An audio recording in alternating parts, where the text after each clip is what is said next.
are you tonight? Uncle Buck here with Uncle Buck's Bedtime Stories.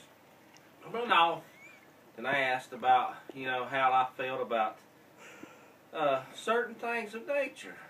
So, kids, tonight I'd like to talk to you about the birds and the bees. Now, the birds and the bees are natural things in nature.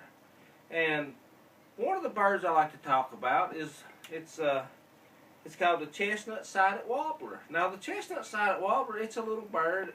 He's brown and white looking. He lives in thick brush, and he grows only to be just a couple ounces. But this bird plays an important role in nature. And another bird I want to talk to you about, and its name is often misleaded because its name has nothing to do with what it really is the woodcock. Well, the woodcock, it's not made out of wood, and it's not really a cock at all. It's actually just a little bird that just flies around and uses its beak to dig out worms. Now, they might have got the cock term from where it digs out worms, because I refer to my worms sometimes as, a cock.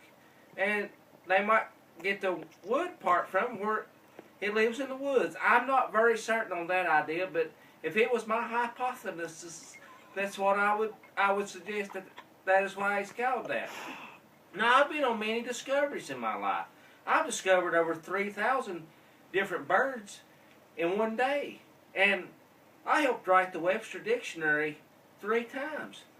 The only word that there was before I helped write the dictionary was the letter A. And all the other words after that I put in there because it's words I come up with, like elephant. Nobody knew what an elephant was until I said, hey, that's an elephant. And, then somebody said, well, what is that? And then I had to tell them what an elephant was. So, that's just aspects of life that I'd like to show that, we can use our brain for more than just one thing of thinking. So, another thing I'd like to talk to you about is bees. Well, some people's not a fan of bees, and, I can very much not blame them because sometimes a bee will sting. And, and it hurts. It hurts like hell. And a lot of bee stings at one time really hurts.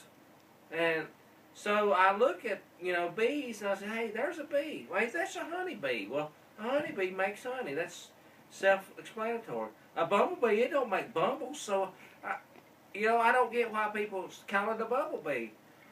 But a yellow jacket, it does wear a yellow jacket, and, it's pretty cool. I mean, I'd like to have a yellow jacket.